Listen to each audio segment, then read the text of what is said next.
porque eso, o cuestiones ambientales que van a estar en estos tres niveles: nación, provincia y municipio.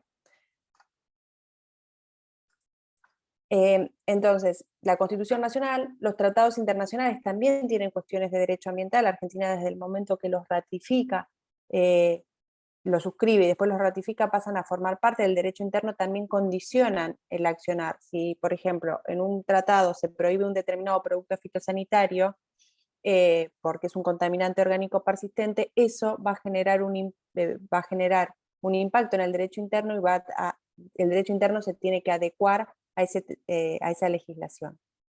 Si Argentina asume unas reducciones de emisiones de gases de efecto invernadero, entonces, por ejemplo, por el tema del cambio climático, lo va a tener que trasladar al derecho interno en energía, agro, en los distintos sectores, pero si asume ese compromiso, tiene que llegar a cumplirlo y después verá cómo, pero tiene que cumplir internacionalmente, y son cosas que van impactando en las actividades productivas y en el derecho interno. Las leyes de presupuestos mínimos, que son estas que la Constitución Nacional habilita, no dice que tienen que dictarse normas de presupuestos mínimos, que es el piso básico de distintas cuestiones ambientales, y que por debajo de eso no se puede regular nada. Por encima sí las provincias podrán ser más exigentes, pero tiene que establecer este piso mínimo que garantice el cuidado del ambiente. Hay algunas que están más vinculadas con agro, como es la ley de envases vacíos de fitosanitarios, que es una ley de presupuestos mínimos, y otras menos, como por ejemplo la de cambio climático, pero hay algunas que que tienen una incidencia directa. Pero hay una ley que podemos decir que es la ley madre, o la ley un paraguas, que es la Ley General del Ambiente. La Ley General del Ambiente, que establece la política ambiental, establece un montón de puntos que tienen incidencia directa en las cuestiones jurídicas del uso de fitosanitarios. Primero define lo que es un daño ambiental, una definición que se utiliza en el caso de que hubiese algún tipo de contaminación en un curso de agua o algún tema de deriva. Después se establece quién puede reclamar, ya lo establecía la Constitución Nacional, pero acá también hace una diferencia y una ampliación sobre este concepto. También establece la obligación de recomponer, que lo establece la Constitución Nacional, pero dice que la obligación primaria o prioritaria es la de recomponer, pero si no se puede recomponer, habrá que hacer una indemnización sustitutiva, y que eso va a ir a un fondo de compensación ambiental. Establece que la responsabilidad penal, civil, es independiente de la administrativa, o sea, uno puede cumplir una norma, pero puede ser responsable también civil. Y establece varias cuestiones relacionadas con el daño ambiental que son traídas en las causas de agroquímicos. Y establece, en la causa de agroquímicos como en otras causas ambientales, ¿no? El juez en las cuestiones ambientales tiene una legitimación mucho más amplia, tiene facultades más amplias que en una causa común, porque se entiende que el tema ambiental es particular y que no se puede estar esperando por ahí a lo que es un proceso tan largo. Entonces, hay muchas cuestiones que van a estar condicionando la producción, y que yo acá se las menciono no porque quiero dar una clase de derecho ambiental, sino para que entiendan, porque que muchas veces, estando dentro del marco de la ley, puede generarse algún tipo de causa o de acción de cautelar, de alguna cautelar, una restricción de aplicación amparada en todas estas normas que yo estoy mencionando. Después hay otras normas, que son las normas comunes que dicta el Congreso de la Nación, y las resoluciones de las autoridades de aplicación, como puede ser SENASA, que ahí ya están más vinculadas con todo lo que es fitosanitario, las normas provinciales y en algunos casos las ordenanzas municipales de agroquímicos. En el caso, por ejemplo, eh, de Buenos Aires, hay muchos municipios con ordenanzas. En otras provincias esto no se da, sino que se ajustan más a la norma provincial, que también es factible, ¿no? No es necesario dictar una ordenanza municipal.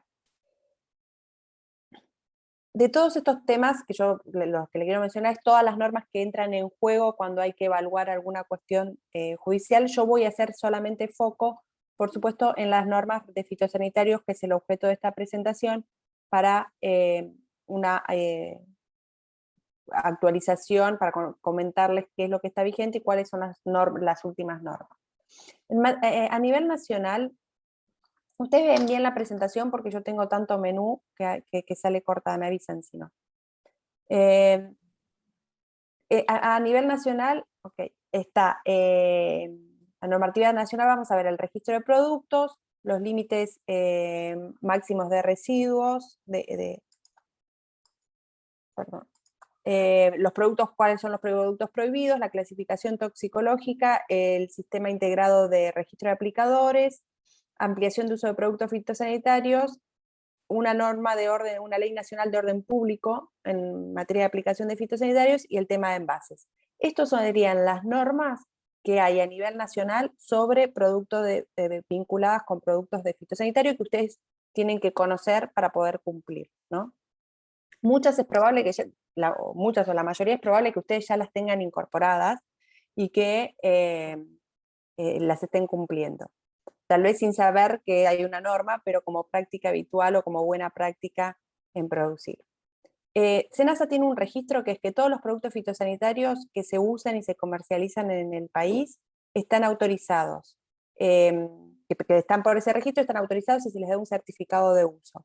Ese certificado de uso está reducido solamente, o es para el producto, para el cultivo y para la plaga para la cual fue autorizado.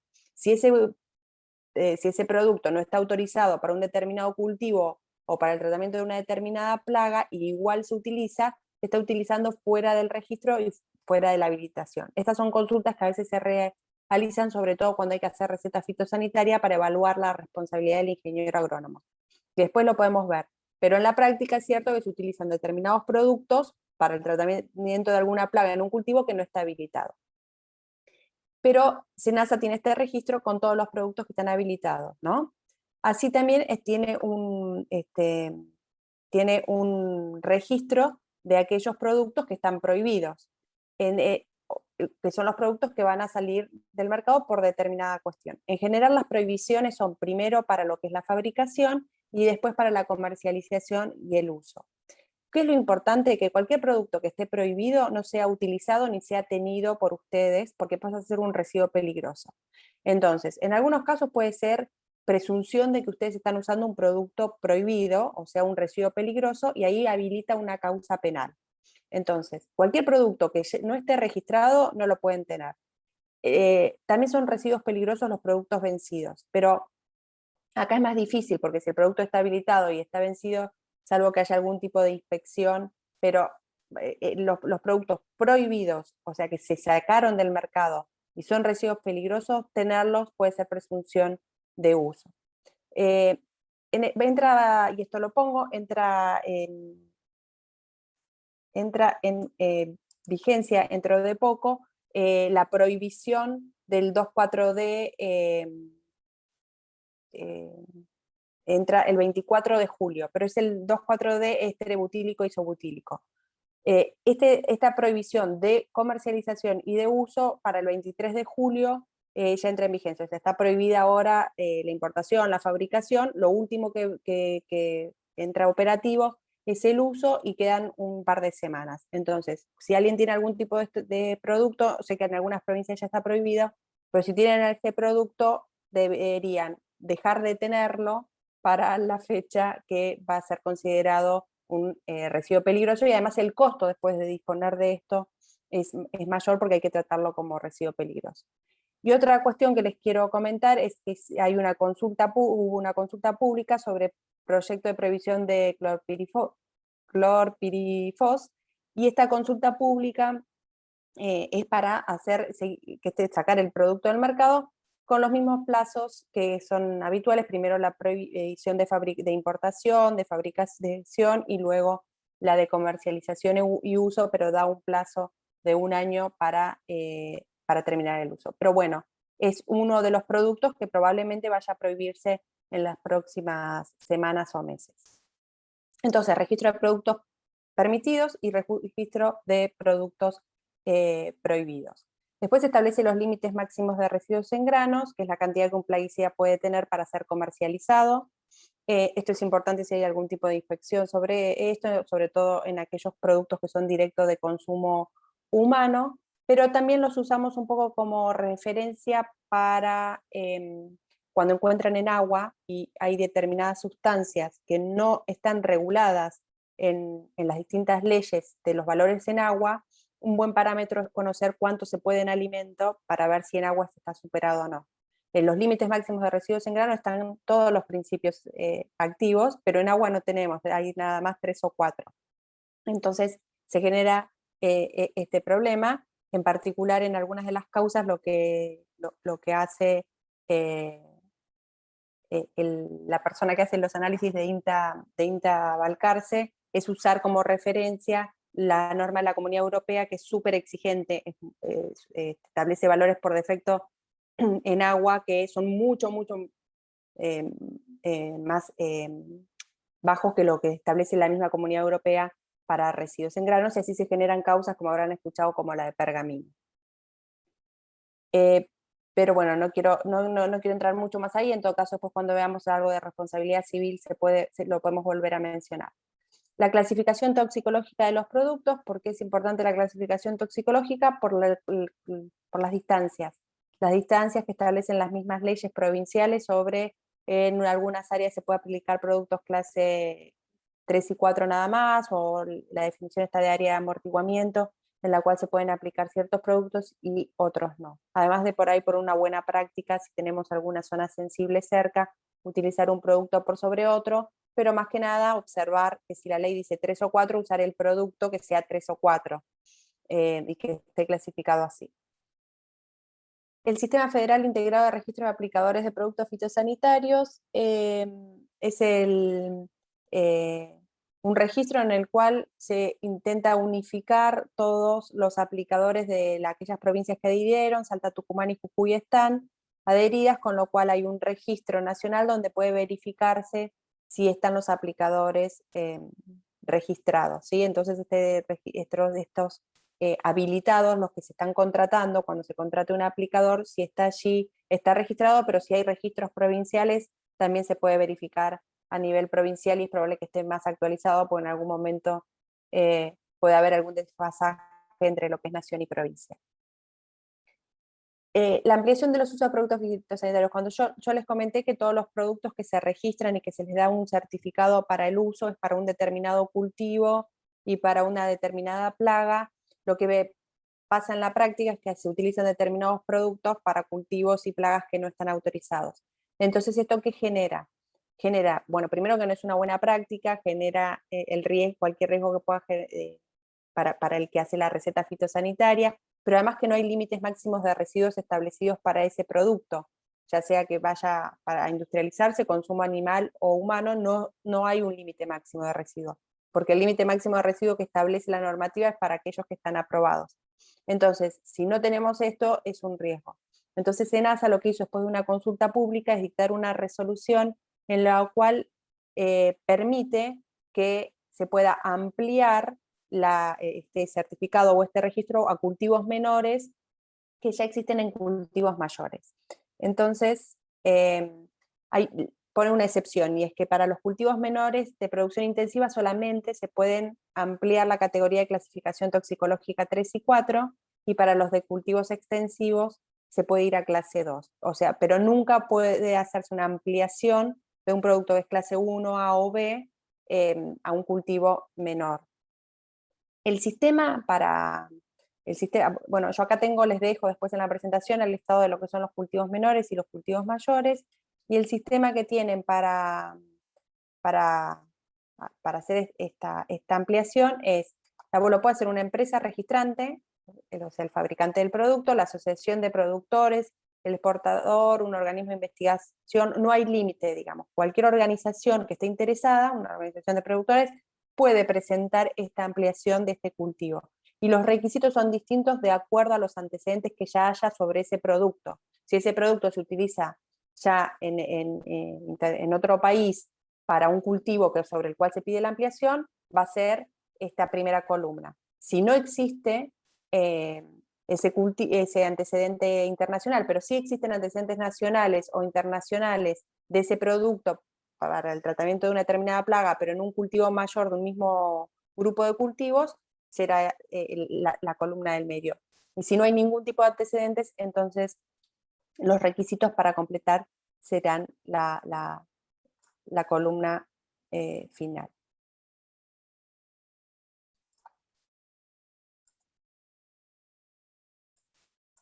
Bien. Acá, esto es una ley nacional que salió en el año 2015, en la cual se declara de interés nacional la sanidad, perdón, voy a mover unas ventanas que me estaban molestando. Declara de interés nacional la sanidad de los animales y vegetales y la prevención, el control y la erradicación de las plagas. Esta es una ley nacional que muestra la importancia del tratamiento con productos fitosanitarios. ¿Sí? Sale en un momento en el cual había varios proyectos de leyes de presupuestos mínimos que hablaban hasta de prohibición de aplicación aérea y cuestionando el uso de estos productos, lo que muestra es la importancia del tratamiento de los cultivos con este tipo de productos. Es una ley que nos muestra un contexto y nos muestra digamos, una intención, pero no mucho más allá de eso.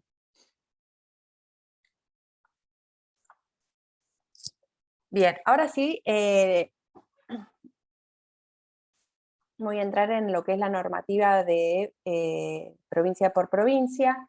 En el caso de Tucumán, la legislación tiene bastantes años, pero hay algunas cuestiones que son muy rescatables. Bueno, establece primero registro y habilitación. Tienen que registrarse todos los actores, pero exceptúa a los aplicadores que no sean por cuenta de terceros. Esto es una diferencia que se muestra con otras provincias en la cual incluso los equipos aplicadores de un mismo producto que tiene un productor en su campo tienen que estar registrados y los que realizan las aplicaciones tienen que hacer los cursos. Lo que dice la legislación es que no tienen que estar por lo menos registrados aquellos equipos que no sean por cuenta de tercero y los transportes cuando no sean habituales, ¿no? El transporte de productos fitosanitarios. Pero después todos los demás tienen que estar registrándose los comercios, los aplicadores, etc. Y establece, una vez que estás registrado, tenés que estar habilitado. Y uno de los que tiene que estar habilitado es el asesor técnico, que va a ser el responsable del uso y el expendio de agroquímicos. Y para eso va a tener que, además de estar inscripto, tiene que tener una capacitación. El registro, yo acá les puse un mini video, pero el registro hay una guía de trámites, está en la página web del gobierno de Tucumán, cómo es la presentación, cuál es la legislación, que es esta que yo les estoy presentando, dónde tienen que hacer el trámite y demás. Pero tienen el registro ahí, la información online para el registro.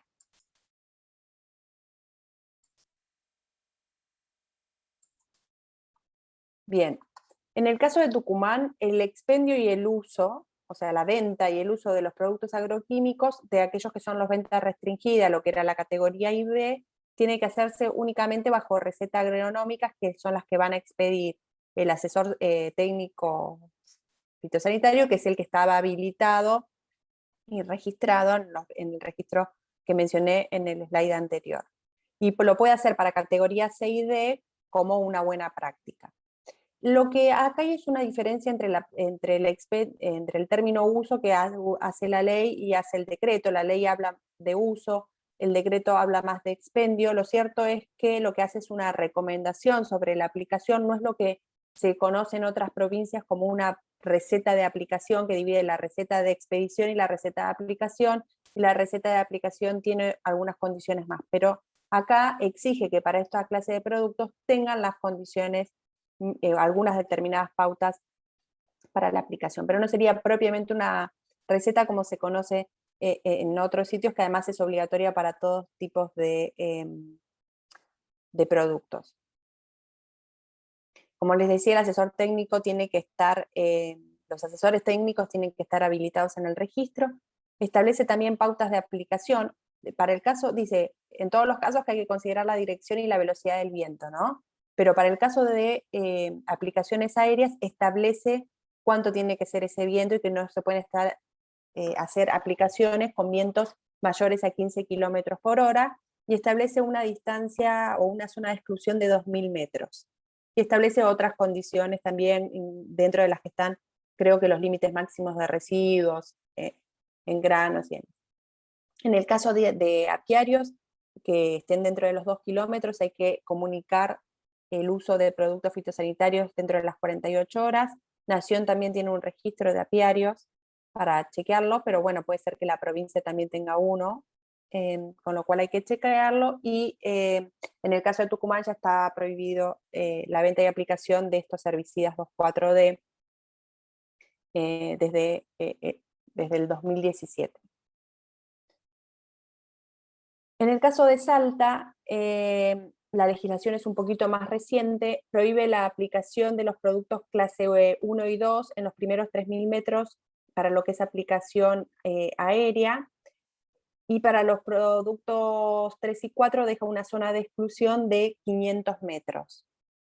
En el caso de aplicación terrestre, la ley establece una distancia de 0 metros de exclusión, pero el decreto hace un cambio y establece un área intangible en la cual el área de exclusión establece un área de exclusión de 100 metros para aplicación terrestre.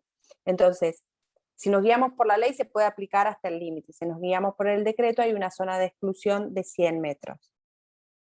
De todas maneras, obviamente hay que guiarse con el decreto porque es posterior, porque es más exigente y porque la ley habilitaba a la autoridad de aplicación a establecer determinadas áreas intangibles. Entonces, ¿cómo queda la aplicación terrestre en Salta? Hay una prohibición de aplicación de 500 metros para productos clase 2 y hay una zona de exclusión de 100 metros para 3 y 4. También establece que la adquisición y la aplicación de productos fitosanitarios tiene que hacerse con autorización de un profesional habilitado. En este caso tampoco es una receta, como se conoce más habitualmente, sino que es una recomendación técnica de uso que va a emitir el expendedor, pero en este caso, a diferencia de lo que es en Tucumán, no hace diferencia para la clasificación toxicológica, con lo cual esta receta o esta recomendación técnica de uso que tiene que hacer el asesor es para todos los tipos de productos. Y el registro, también tienen que registrarse todos los actores, en este caso los diferencia, al usuario lo diferencia en 4 categorías: el productor agropecuario, la entidad agropecuaria, el aplicador del servicio y el aplicador de saneamiento, que sería la diferencia entre para productos domiciliario, línea jardín, los expendedores y los asesores técnicos. Todos tienen que estar registrados y el registro requiere renovación. En el caso de Jujuy también tenemos normativa un poco más reciente, establece un área de exclusión de 2 kilómetros para lo que es aplicación aérea, establece una excepción que es en el caso en el cual haya autorización municipal, y entonces en ese caso se puede hacer una aplicación terrestre con receta agronómica y de la clasificación toxicológica 3 y 4. Entonces lo que está estableciendo es una zona de exclusión para aplicación aérea, pero ninguna zona de exclusión para aplicación terrestre, sino más bien una zona de amortiguamiento, que son las aplicaciones con las bandas toxicológicas azul y verde, y además con un control adicional como es el OK del municipio. En todos los casos se necesita de un profesional ingeniero agrónomo, para cuando un asesor para todos los actores, incluso lo establece para aquellos que apliquen por cuentas de terceros, o sea, para las empresas aplicadoras. Establece la exigencia de receta para la compra y para la aplicación. Acá sí es una receta para todas las clases de productos. Y acá es una receta que tiene un cuerpo para la adquisición y otro para la aplicación, donde van también las recomendaciones. Euge, Sí, hay un pedido de palabra. Santiago creo que tiene una sí, pregunta para hacerte. dale. Santiago. ¿Qué tal? Perdón, ¿Qué tal? estaba por escribirla, pero era larga. No hay Eh, problema, para que te busque. en la ley de Salta, que establece el área intangible de estos 100 metros para productos clase 1 y 2, y hace una salvedad para aplicación manual con mochila o aplicación dirigida. Sí, Aplicación dirigida podría ser, no sé, una aplicación tipo selectiva con tecnología, no sé, Weedseeker, o a qué se refiere con... No sé técnicamente qué es dirigida, se supone que tiene que ser algo que no sea la aplicación terrestre habitual. Eh, no sé qué tecnología puede ser dirigida. Bueno, No, perdón, pero gracias. ahí no, que ver con algún técnico aplicador. No, Claro, no. perfecto. Ni idea de eso. Gracias. Perdón, pero no, ahí no, no te puedo ayudar. Eh, a ver, ¿dónde quedé entonces acá? Registro, bueno, y en Jujuy también se establecen registros. eh, hay que reinscribirse y establece algunas fechas en las cuales se hacen estas aperturas de reinscripción. Y después están la obligación de avisos para los apiarios, también para 2 milímetros o 2 kilómetros. Yo lo que quería mostrarles acá un poco es la diferencia de distancias de zonas de exclusiones y de zonas de amortiguamiento que hay por provincia dentro de las distintas regiones. Esto está dividido por regiones CREA.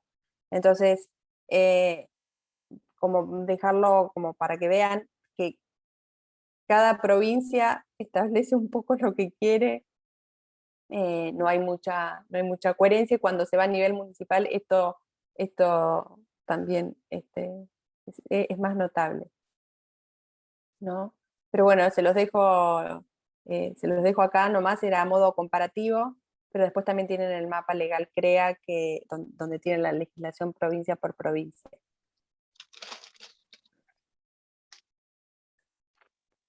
Bueno, otra de las normas nacionales en materia de fitosanitarios es la Ley de Presupuestos Mínimos de Gestión de Envases Vacíos. Lo que hace esta ley es establecer que divide los envases vacíos de fitosanitarios en dos corrientes.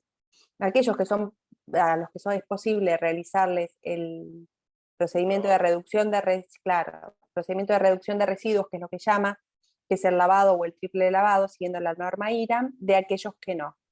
Entonces, aquellos que no, porque bueno, no tengan sustancias que no son miscibles o dispersables en aguas o por el tipo de material.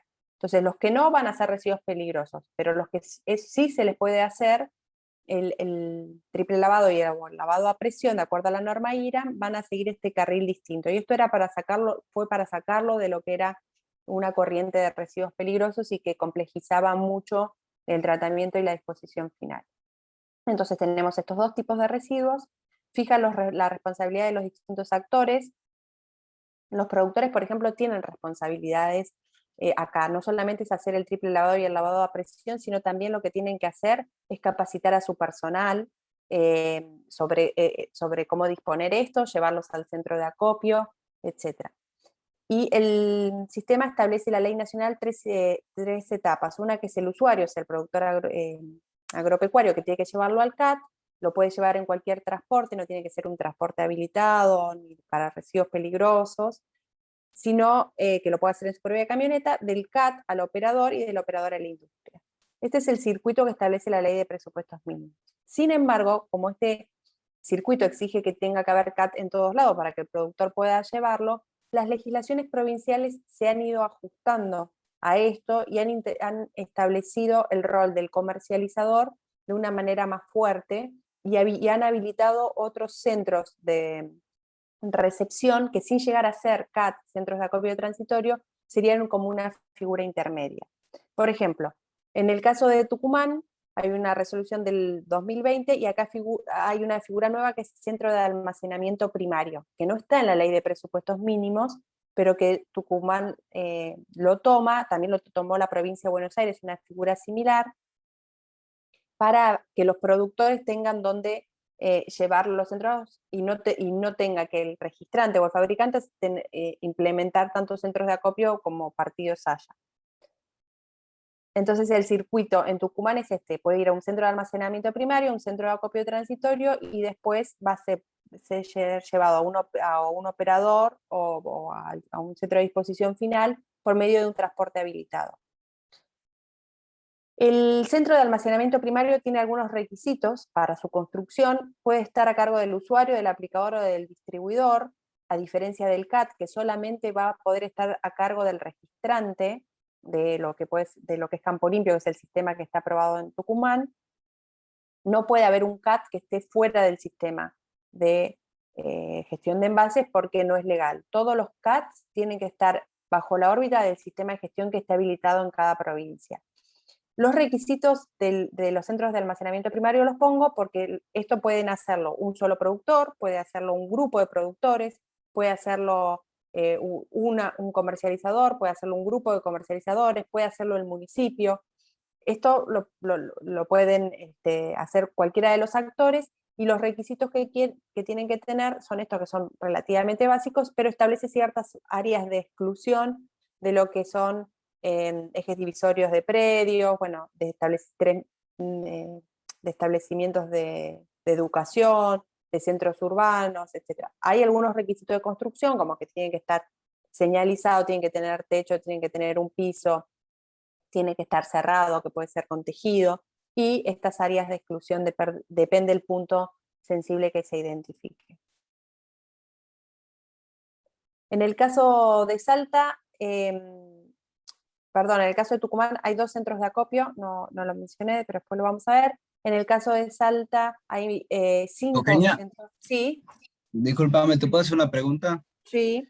Con respecto al anterior, al centro de acopio primario, eso es digamos, no entendí si son los lugares físicos donde el productor almacena sus envases dentro del establecimiento, que no entendí el rol que cumplen dentro de la cadena. De la cadena. El centro de acopio es un primario, ¿no? primario. Es un lugar donde se pueden tener hasta 15.000 envases que equivalgan hasta 15.000 litros por un plazo de tiempo, que es hasta que vos lo tengas que devolver, y es porque los centros de acopio, la dimensión y los requisitos de construcción de un centro de acopio son totalmente distintos, son muy grandes, tienen que tener una aprobación, y están bajo el sistema de gestión de Campo Limpio. Entonces, en la provincia de Tucumán hay 2 CAT. Entonces, la idea con estos centros de almacenamiento primario es que los envases vayan primero ahí, después un camión los retire y los lleve a un CAT, porque si no al productor se le hace muy difícil llevar a un CAT. ¿Cómo hace todo Tucumán para llevar a 2 CAT nomás que tenés en toda la provincia? Es poco. Entonces tenés que tener otro lugar donde vos puedas acumularlos y después o los retire, porque hay campañas móviles también en distintas partes de la provincia, o que vos tenés un centro de almacenamiento primario y se acuerda con el CAT del envío de ese centro de almacenamiento primario al CAT. Por ejemplo, puede ser que un grupo de comercializadores establezca esto, reciba los envases de los usuarios, y después ellos lo llevan al CAT, ¿sí?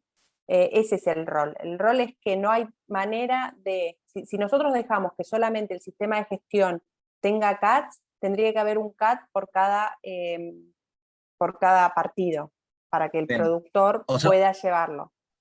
Está bien, o sea que serían, como en Tucumán hay 2 CAT, digamos, nada más, sería acercar, digamos, centros de recibo a los Exacto, productores, ¿no? sería como un mini CAT, sería un espacio donde ustedes pueden dejar los envases, que si producen mucho pueden hacerlo en su propio campo, y si no lo pueden hacer un grupo recreación.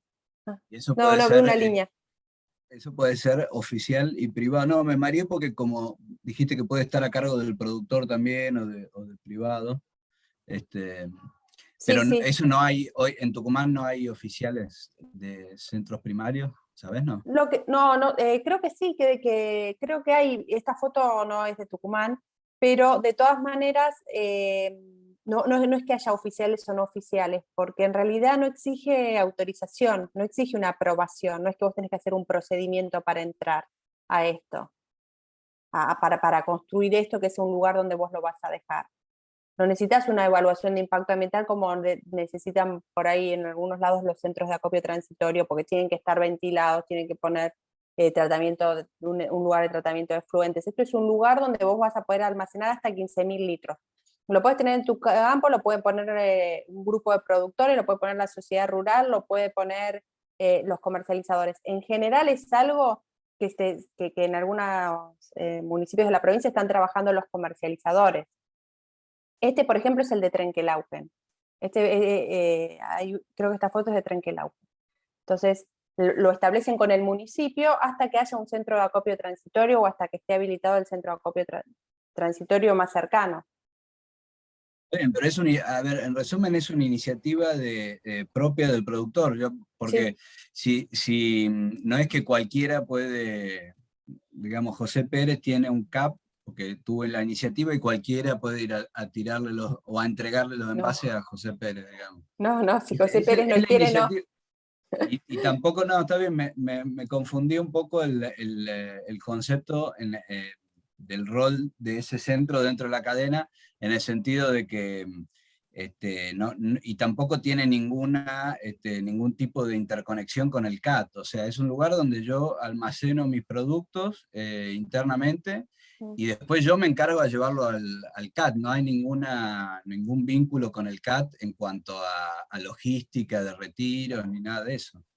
Bueno, eso hay que establecerlo, sí, hay que establecerlo con el centro de acopio transitorio de cómo va a ser ese traslado. Lo que pasa es que en general estos centros de almacenamiento primario están pensados para que el distribuidor o el comercializador tenga un rol que la ley de presupuestos mínimos nacional no le está dando. El rol que le da la ley de presupuestos mínimos es de colaborador, y con colaborador queda yo colaboro en lo que quiero. Entonces lo que piden el registrante, que están todos agrupados bajo campo limpio, es decir, bueno, yo no puedo montar centros de acopio transitorios en todos lados para que el productor lo lleve sin tener que hacer muchos kilómetros, necesito algo intermediario. Entonces están armando estos centros de almacenamiento primario.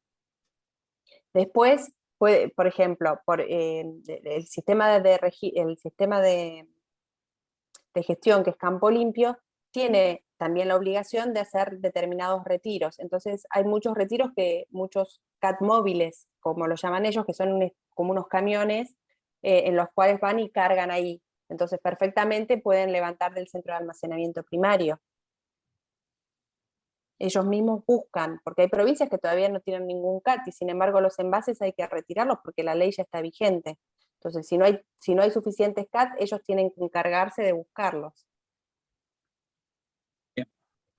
Perdón, el CAP, ¿no? El primario, ¿tiene que estar habilitado por alguien? No dice nada la normativa. Y el otro sistema que tiene Provincia de Buenos Aires tampoco requiere habilitación. O sea que nadie va a controlar que todos estos, que tenga techo, que tenga piso, que tenga... Mira, si esto está hecho en un área, a ver, tiene que tener todo esto. Controlar te pueden controlar. O sea, incluso el municipio puede controlarlo, porque puede estar en una zona en que no esté habilitado. Digo, una zona, te doy un ejemplo, en una zona urbana, no lo puedes instalar en una zona urbana. Entonces, si vos lo tenés en una zona urbana, puede venir el municipio como una inspección y decir esto no puede estar en una zona urbana, y puede controlarlo. Pero en general estas cosas se hacen en asociación del municipio con los comercializadores, no es algo que alguien lo hace solo y se manda y hace un CAP. En general están en asociación. Está bien. Esto es algo que se le puede pedir perfectamente, por ejemplo, a los comercializadores. Si tienen en una localidad donde no tienen, qué sé yo, 400 kilómetros para ir a un CAT y ven que se está acumulando, se puede pedir al comercializador de la zona que establezca uno de estos y que ellos sean los encargados de gestionar con el CAT. Porque lo que está haciendo estas normativas provinciales es decirle al comercializador, usted tiene que hacer algo, usted tiene que, cuando vende el producto, decirle al productor, o bueno, al que le vende, que se lo tienen que devolver dentro del año, y dónde lo tiene que devolver. Si no hay lugar donde lo tiene que devolver, entonces ustedes tienen que empezar a gestionar esto, porque son parte de esta cadena de responsabilidad de recupero de envases. O sea, esto habilita al comercializador a establecer un lugar, una infraestructura que no es una cosa tan cara y complicada, recibir los envases y después que el sistema de gestión los retire. Todos juntos.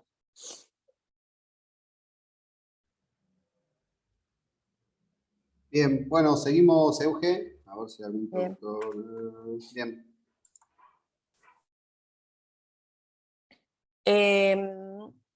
Bien, Salta tiene el sistema de gestión aprobado para lo que es campo limpio y cuenta con 5 centros de acopio. Yo tengo una raya acá, no sé si no la hice yo, creo. ¿Ustedes la ven? Yo por si le molesta a alguien para la lectura. Sí, hay una raya Hay una amarilla, pero línea. no sé qué es Sí, eso. yo pensé que me habían marcado algo, pero bueno. A ver, después está Jujuy, también donde se hizo, se aprobó el sistema presentado por Campo Limpio acá, y está previsto para este año la construcción de un CAT. O sea, en Jujuy hoy no hay centros de acopio, estarán retirando, supongo, no sé, ustedes me lo pueden contar, con lo que es la parte del retiro móvil o los centros de acopio móviles, y en Salta sí ya hay 5. Bueno, acá les quería mostrar el mapa legal. Yo imagino que ustedes lo conocen, pero ponen mapa legal CREA en la web y ahí tienen toda la información sobre legislación de agroquímicos. Esta información la tienen por provincia. Ustedes pueden buscar y ahí van a tener un resumen de lo mismo que les presenté yo hoy, con los links a las leyes, y pueden comparar o pueden ver de otras provincias. En el caso de envases, lo que tienen es también un resumen de lo que es la ley nacional y el decreto reglamentario de la ley nacional y la legislación que pueden llegar a encontrar por provincia, como por ejemplo en el caso de Tucumán, que tiene legislación con requisitos para esta instalación de estos centros de acopio primarios. Y también pueden ver la ubicación y los datos de contacto de los centros de acopio. Esta información, hoy la mayoría de los centros de acopio están dentro del sistema de gestión de campo limpio, pero también hay otros en otras provincias, como por ejemplo en Córdoba, que no están dentro de campo limpio, pero que todavía están conviviendo en los dos sistemas, porque antes, si había centros de acopio antes y campo limpio no los quiere tomar, pero tampoco construye tantos como había, como pasa en Córdoba, entonces pasás de una situación que era buena a una situación que ahora no es tan buena. Entonces, por el momento, en el caso de Córdoba, están conviviendo estos dos sistemas, ¿no? Los que estaban autorizados por la provincia, de aquellos que va a ir incorporando campo limpio. Porque campo limpio incorpora los centros de acopio que ellos, digamos, quieren, porque son ellos los responsables de esos centros de acopio. Entonces, si consideran que uno no está en condiciones o uno no les resulta factible incorporarlo por las distancias o lo que sea, pueden no hacerlo. Pero bueno, entonces en el mapa van a encontrar la mayoría que están en campo limpio, que también tiene un mapa, que pueden chequearlo, que está dentro de campo limpio, el mapa con los centros de acopio, y algunos otros que todavía conviven. Bien, como para resumir estos puntos que fuimos viendo, hay que, para cumplir la ley hay que considerar las distancias de aplicación, estas zonas de exclusión y estas zonas de amortiguamiento, exclusión para aérea o terrestre si lo hubiera, amortiguamiento, las distancias en las cuales hay que aplicar determinada clase de productos o aviso al municipio o presencia de asesor, depende de lo que establezca cada provincia, ¿no? Observar las condiciones de aplicación, las condiciones de viento, humedad, si no las establece la ley, igual considerarlas dentro del marco de las buenas prácticas. El manual de la red PPA establece condiciones de aplicación. Hay que avisar al municipio en algunos casos o cuando se aplique eso en zonas cercanas a escuelas. Yo hasta acá llegué a lo que es legislación provincial, pero también hay que ver si algún municipio tiene legislación. En el mapa legal CREA se puede buscar por provincia y por municipio. Yo les contaba, en el caso de Buenos Aires, la mayoría de los municipios, no la mayoría, pero muchísimos municipios tienen ordenanza. En el caso de Tucumán creo que uno solo, o por lo menos uno que yo conozca. Digo, no hay una... No está como una práctica habitual esto de generarse ordenanzas por agroquímico a nivel municipal.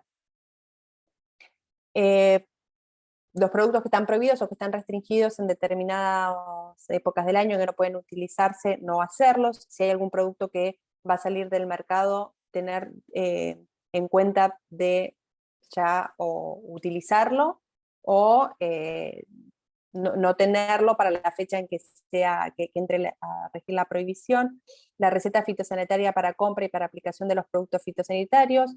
Si puede ser una buena práctica también guardar las condiciones de aplicación, o cuando hacen la orden de aplicación o el pedido de aplicación a la empresa, establecerles cuáles son las condiciones que tienen que observar. Eso también lo pueden hacer ustedes, y quedarse con una constancia de eso por cualquier problema de responsabilidad que pudiese ocurrir. El lavado a presión y triple lavado de los envases vacíos, capacitar al personal de cómo lo tienen que hacer, si es el que, si son ellos los que van a hacer este lavado, llevarlo a los centros de acopio transitorio o centros de acopio primario, o guardarlos hasta que haya un sistema de recolección móvil. Bien, si quieren preguntas por acá, o avanzo un poquito con lo de responsabilidad. Por ahora no hay preguntas. Si querés vamos al tema de responsabilidad y, bueno, si alguien tiene preguntas le irán poniendo en el chat. Por ahora todo tranquilo. Bien.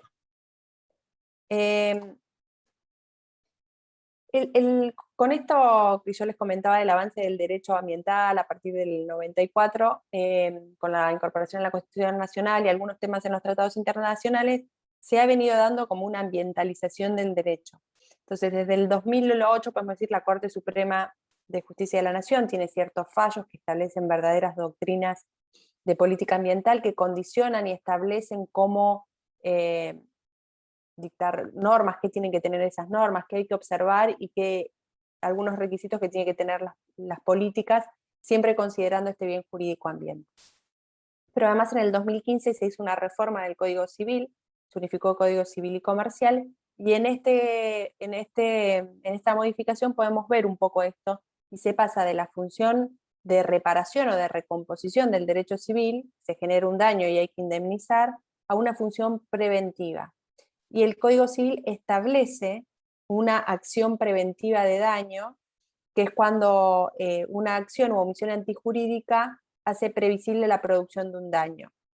Entonces, si hay riesgo de que se genere un daño al ambiente y hay una acción o una omisión que es antijurídica, uno puede presentar una acción, después se puede ver procesalmente si es un amparo, una cautelar o una acción preventiva de daño, una acción para que eso cese o no continúe o no se agrave.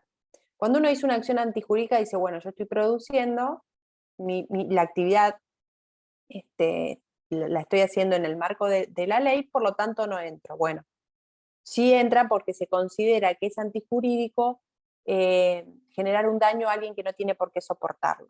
Entonces, por más de que se esté haciendo una actividad que sea lícita dentro del marco de la ley, si hay un riesgo de generar un daño a un tercero o al bien jurídico ambiente, como nadie tiene por qué soportar ese daño que genere uno en el marco de la actividad lícita, es pasible de una acción preventiva de daño. Y esto es lo que viene pasando en la provincia de Buenos Aires.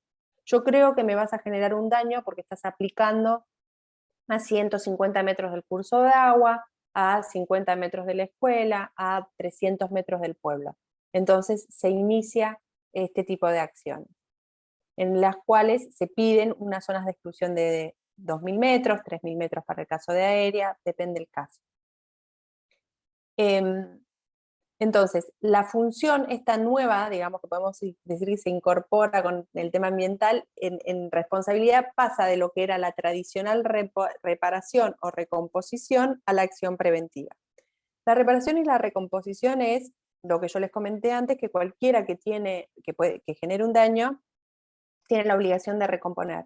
Si se puede recomponer ese daño, se recompone. Si no se puede recomponer ese daño ambiental, entonces va a haber una indemnización sustitutiva que se va a ir a un fondo de compensación ambiental. Si hay una contaminación de un curso de agua, por ejemplo, y uno no puede dragar o no puede subsanar esa contaminación, entonces va a haber que pagar una indemnización sustitutiva a un fondo de compensación. Entonces, en el caso que el daño sea una persona directa, sí va a haber una indemnización. Si, por ejemplo, una persona se ve afectada psicológicamente o en su salud porque tiene urticaria o alergia o alguna enfermedad que termina asociándose al uso de productos agroquímicos, bueno, va a tener una indemnización ella. Pero en materia ambiental, esa indemnización primero se intenta recomponer y si no, va al Fondo de Compensación Ambiental, en el caso que no pudiese. Acá hay que dividir cuando el daño es al ambiente de cuando el daño es a una persona individual. Entonces, cuando tenemos en el marco de esta acción preventiva que yo les decía antes de que se genere el daño, y cuando uno cree que se va a generar un daño con el uso de este tipo de productos, vemos que hay un avance sobre determinadas, sobre causas judiciales que se justifican en distintas cuestiones. Una es por falta de norma, por ejemplo, que el municipio no tiene ordenanza y la de la provincia es insuficiente, o en realidad todas las provincias tienen, ¿no? O que la provincia no contempla determinado caso, como pasó en Entre Ríos. No contemplaba distancias de escuelas, entonces se presenta una acción judicial. Por deficiencia de norma, porque se cree que la norma no es suficiente, o porque la norma es vieja, o porque la norma no me está garantizando el debido nivel de protección ambiental que creo que se necesita. O por regresión de la norma, porque hay una nueva norma que es más benévola que la norma anterior y no garantiza el nivel de protección ambiental. Hay un principio en la Ley General del Ambiente, esta que yo les decía que es una ley paraguas, que es el principio de no regresión, que es el que no se puede dar menos, con nuevas normas no se puede dar menos protección ambiental de la que ya se había dado antes.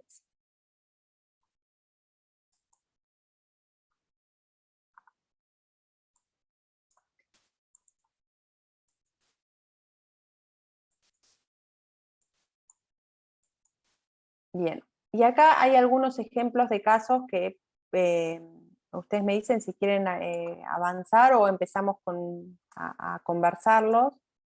Este es el caso de Entre Ríos, que yo les comentaba, que como en Entre Ríos se establecen distancias de exclusión y de amortiguamiento de todo, desde productores de pollo, vivienda, cursos de agua, todo, pero no tenía escuelas rurales.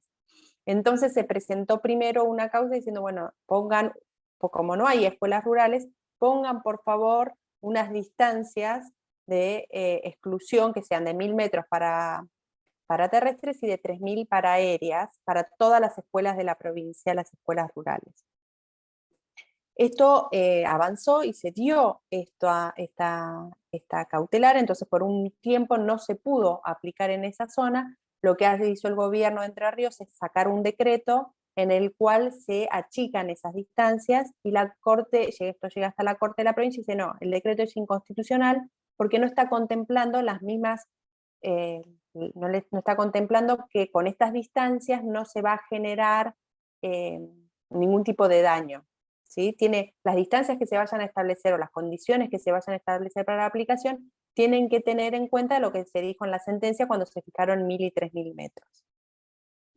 Entonces el de la provincia de Buenos Aires ahí hace un nuevo decreto, y este decreto que establece las mismas distancias pero con otras consideraciones y con otros fundamentos, sí se declara constitucional. Y lo que dice interesante acá el Tribunal Superior de la provincia de Entre Ríos es que una cautelar haya establecido 1000 o 3000 metros no significa que la norma que venga después tiene que poner 1000 o 3000 metros.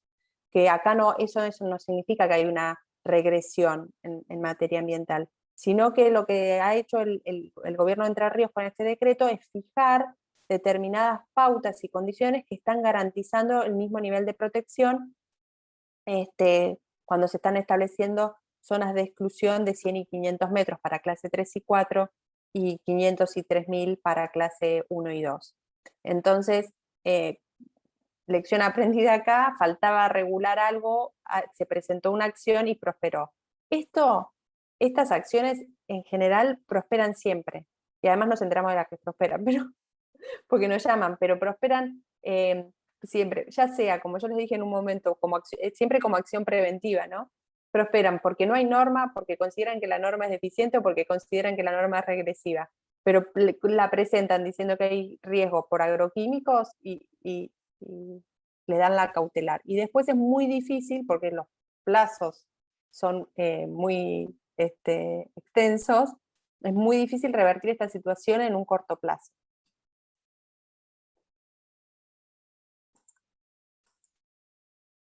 Este caso es un caso que se dio en Mar Chiquita, sobre productores que están en la ruta 11, son 10 productores en la ruta 11, y como no había una ordenanza municipal, la provincia de Buenos Aires tiene ley, pero la ley establece 2.000 metros de exclusión de aplicación aérea y nada más, no establece curso de agua, no establece escuela, no establece condiciones de aplicación, ni nada. Lo que hacen es presentaron una cautelar pidiendo que se establezca una... ay, perdón, no estoy en Mar Chiquita, perdón, me equivoqué, no, de Graven. Estoy en el caso de Tandil. En Tandil se presentó hace poco una cautelar considerando que la norma, acá hay una ordenanza que establece, digo acá porque yo estoy en Tandil, hay una ordenanza que establece distancias de aplicación de cursos de agua, 150 metros de exclusión para escuelas, 50 metros para cursos de agua, y sin embargo, así todo, el juez consideró que había que hacer una nueva ordenanza, manda al Ejecutivo Municipal a trabajar sobre una nueva ordenanza. En el mientras tanto, establece una zona de exclusión de 500 metros de todo, curso de agua, escuela, casa o vivienda, de 500 metros de todo, deja el 30% del partido, si se aplicara todo el partido, sin producir, ¿no? En realidad esta causa va contra tres, va contra Casenave, va contra Del Potro y va contra McCain, contra Papá McCain, pero los actores intentan que esta causa llegue a todo el municipio y digan, no es solamente contra estos tres, es contra todos, porque es un tema ambiental, ahí hay algunas discusiones jurídicas, pero la intención es esa, ¿no? Y ahí el juez estableció 500 metros para todo, lo que hoy rige para estas tres, para estos tres nomás, pero el municipio se tuvo que empezar a poner a trabajar urgentemente en modificar la norma que ya establecía zonas de exclusión que son, si se mira a nivel de país, es ejemplar. Hasta los 150 metros de exclusión de escuela es raro encontrar alguna ordenanza o alguna provincia que lo establezca. Y este es un caso de general Pueyrredón, en el cual se planteó la inconstitucionalidad de una ordenanza porque había una ordenanza que establecía 1.000 metros de zona de exclusión y después vino una que estableció 100 metros. Entonces dicen, no, esto viola el principio de no regresión en materia de derecho ambiental y no pueden restringir menos. Acá, esto está hace muchos años, esta zona de exclusión de 1.000 metros, podría o debería acreditarse que la cantidad de metros no viene asociado a la cantidad o al nivel de protección ambiental, sino que hay otras cuestiones como los equipos o las buenas prácticas agrícolas. Pero es muy difícil revertir eso. Por eso también la importancia de participar en todos los procesos y estar atentos en todos los procesos en los cuales se están elaborando este tipo de normas. Porque ha pasado que un grupo ambientalista presenta o dice, bueno, 3.000 metros, 2.000 metros, y el municipio dice, ah, bueno, y no, la verdad que a veces no dimensionan el impacto que esto puede tener y después no pueden volver atrás. El mismo municipio o los concejales se dan cuenta que no contemplaron que en esos 2.000 metros se podían aplicar algún otro tipo de productos o de qué manera se podía producir. Entonces se genera este riesgo de que queden zonas improductivas, y lo importante es estar participando en estos procesos o en estas discusiones desde el inicio. Eso me lo atrevo a dejarlo como un comentario porque es la experiencia que venimos, las lecciones aprendidas que se vienen dando en Provincia de Buenos Aires. Entonces, en este caso, nada, es inconstitucional una ordenanza que establece 100 metros cuando había otra que establecía 1.000 metros de exclusión. Así que les dejaba estos tres ejemplos. Hay muchos más, hay casos penales también, como en el caso de Córdoba, y hay otras causas también civiles en la provincia de Buenos Aires, pero quedo disponible para las preguntas que quieran hacer o lo que quieran comentar. Bueno, muy bueno, Euge, muy bueno. No sé si hay alguien que tenga preguntas, alguna consulta, algo que haya quedado, alguna duda.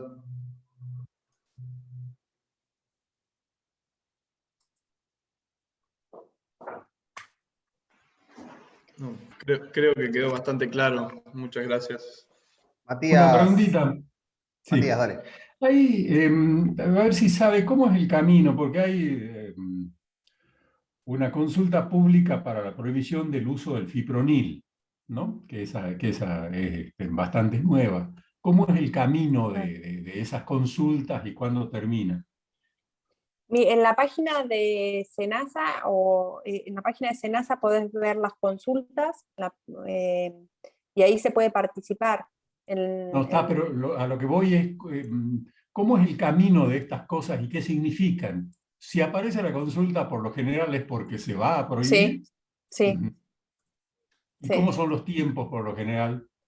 Desde que sale la resolución de SENASA que los prohíbe, en general se establece un año para lo que es el uso. Ujú. Se establecen, la consulta ya establece, en las consultas está el proyecto de resolución en general, y ahí establecen los plazos. ¿De qué producto me decís que están? Fipronil, en la consulta pública 415. ¿Y no está cerrada la 415? Está abierta durante 30 correos, desde el 26 de abril, sí, se acaba de cerrar, hasta el 26 de Sí, mayo. sí. No, porque Se la acaba de de cerrar. Clopidogrel creo que es la 460 y ya también está cerrada. Es probable, y esto también muchas veces viene porque yo cuando les comenté lo de los tratados internacionales, hay dos tratados internacionales que regulan el uso de fitosanitarios. Uno es el de contaminantes orgánicos persistentes y el otro es el que establece el consentimiento fundamentado previo. Y ellos tienen unas listas de productos, los cuales van cuando algún país los prohíbe, informa por qué los prohíbe, o se dan sugerencias de prohibición de productos. Entonces Argentina va siguiendo ese convenio internacional, esos convenios internacionales. Puede ser que tome decisiones antes y nosotros seamos los que prohibimos un producto antes, pero en general ya se viene discutiendo en estos espacios también. Bien, Una vez que está prohibido ahí, hay que prohibirlo.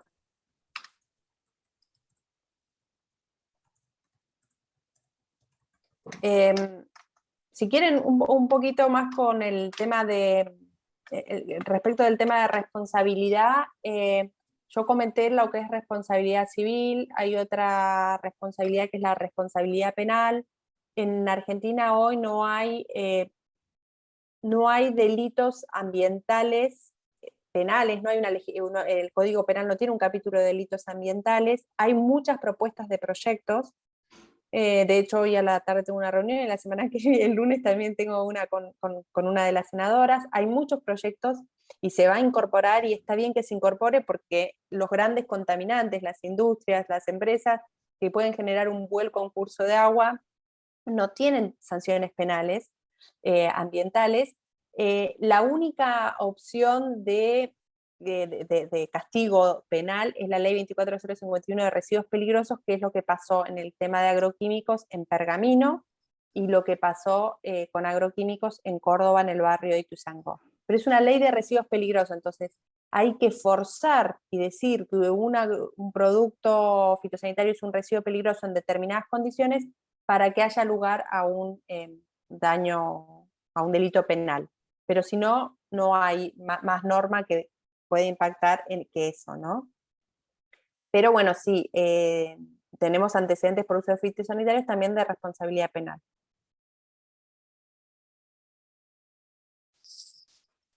No sé, cuéntenme ustedes, si no hay preguntas, a mí también me interesa conocer un poco cómo están las cosas en cada una de las provincias. Yo vivo y trabajo porque tengo matrícula en una provincia que está súper revolucionada con esto, entonces conocer un poco también cómo está el panorama allá.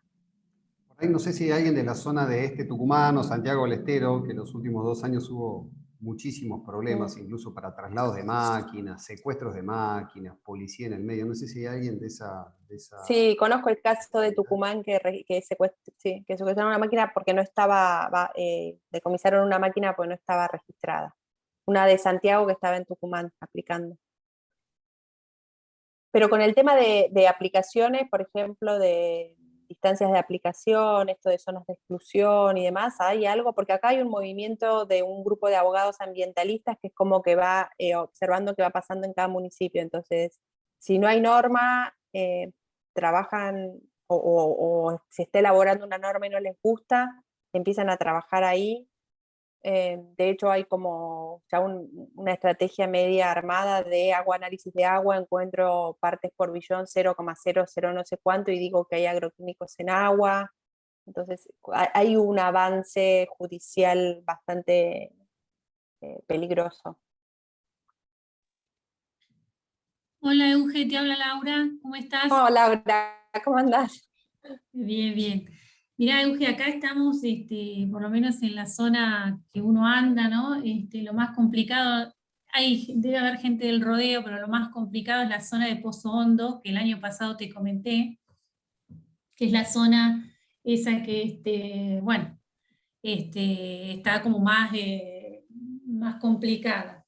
Y pertenece a Santiago del Estero. Santiago del Estero avanzamos bastante en el registro de la maquinaria de los productores, avanzamos en el registro de los operarios, tuvieron su capacitación en la mayoría de los casos, y avanzamos en la capacitación de técnicos para la receta, para la generación de la receta, digamos, nosotros como regentes técnicos de la aplicación y de los aplicadores, porque los aplicadores también tienen que tener un ingeniero a cargo.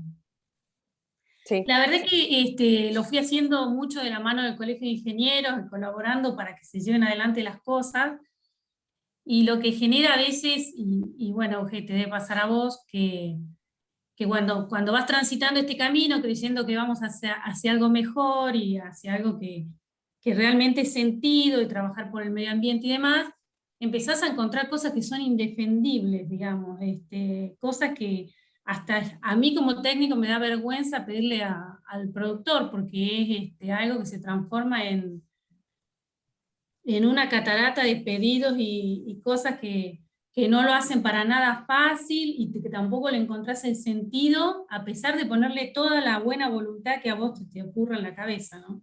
Santiago del Estero viene con esa receta agronómica para que vos te des una idea, tiene solamente 4 renglones, es a mano, te dan 20, cuando la devolvés, tenés 2 años para generar la receta, después tenés que volver a hacer el curso, todo el tramiterío que demora 6 meses.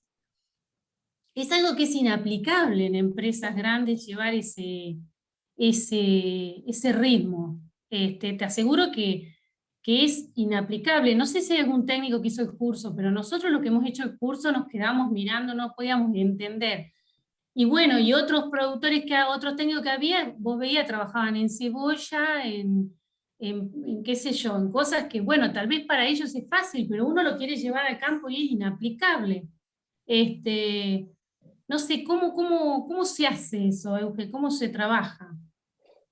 Mira, lo que se ha ido hacia donde se va es hacia las recetas digitales. Lo que pasa es que, bueno, hay muchas provincias que han eliminado los expedientes digitales o no están a favor de eso, lo sabes. Entonces es como, entiendo que sea que es inaplicable. El tema es que si está la norma y te van a exigir la receta, después no tenerla es una infracción administrativa. Entonces, lamentablemente, no hay una opción distinta que no sea cambiar el sistema para que sea más fácil. Si no, lo tenés que hacer. Si bien la falta de receta es una infracción administrativa con riesgo de multa y demás, en una causa de responsabilidad por daño no es un buen antecedente, o de contaminación. Entonces, la verdad es que yo hoy recomiendo a todos tenerla. Incluso es difícil tenerla en los sistemas digitales. La provincia de Buenos Aires lo tiene y los ingenieros agrónomos no la hacen, siempre por miedo a algo. Saludos, Ignacio. Pero sí, Laura, no, te entiendo porque es agotador. No hay mucho ahí. En definitiva, se termina transformando en algo burocrático, digamos, porque te digo que es tremendamente inaplicable. No sé, ojalá fuera, estoy de acuerdo con la receta, estoy de acuerdo con todo. El tema es que, como lo plantean, se transforma en algo burocrático.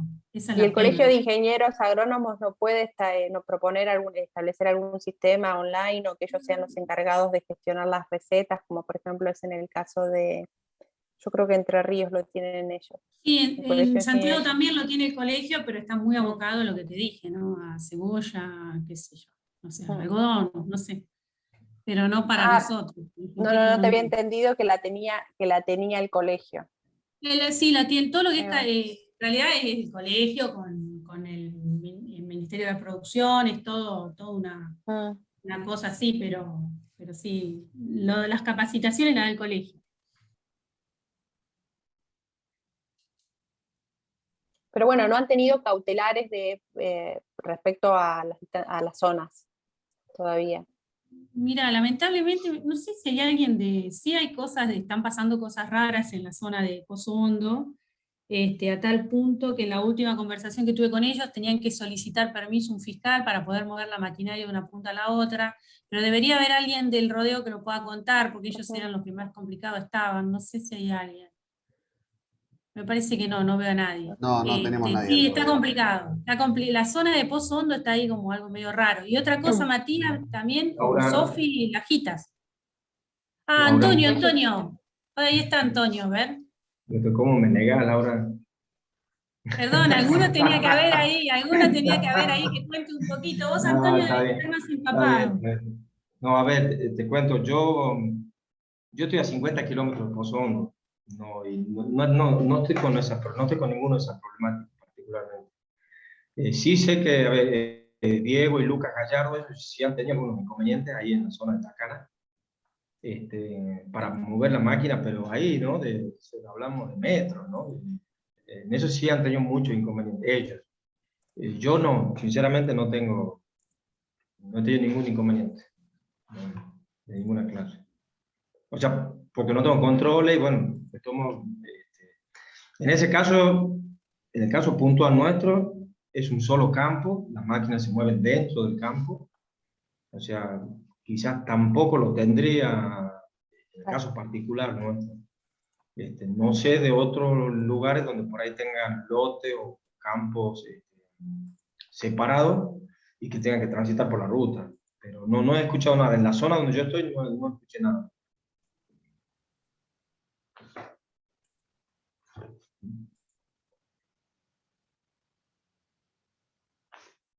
¿Ah, sí? ¿Hola? Hola. Sí. Estaba- Y, y Matías en Lajitas, que también había, o Santi, ahí en Lajitas creo que también había algunos problemitas, ¿o no? No, como problemas no. Habrán algún detalle, alguna cosita, pero no. No hay problemas ni en el tránsito ni en el uso. Lo Así que que no. tiene, lo que tiene Lajitas es una ordenanza municipal, ¿no? Sí. Ese es uno de Claro. los casos que tiene ordenanza municipal y creo que establece exclusión de 500 metros, ¿puede ser? Sí, correcto, exclusión. Sí. Ujú. Eh, o sea, no es poco una zona de exclusión, porque terrestre también. No sé el detalle, no sé, Ah, bueno. porque no estoy en las jicas. Ok. Em, pero bueno, es uno de los casos que tiene ordenanza. Eh, a ver, el beneficio de no tener ordenanza y que la legislación provincial sea ordenada y establezca todos los puntos sensibles y las condiciones de aplicación hace que la normativa esté menos dispersa, sea más fácil de entender y sea más coherente. Porque en las provincias en las que empezás a tener ordenanzas, tenés un municipio que podés aplicar a 0 y en el de al lado tenés una restricción de 500 metros. Entonces, no hay mucha lógica, y por ahí comparten hasta el mismo recurso, atraviesa el mismo arroyo, los dos partidos. Entonces, la verdad que es prolijo tener la legislación provincial así, pero si empieza a haber un dictado de ordenanzas, como tenés en la Jita de 500 metros, después tenés otro de 1000 y otro de 300 y otro de 0, se empieza a generar esto de que son muchos espacios en los que hay que estar participando de antemano para que después modificar una ordenanza de una manera más benévola en lo que es metros, es muy complicado.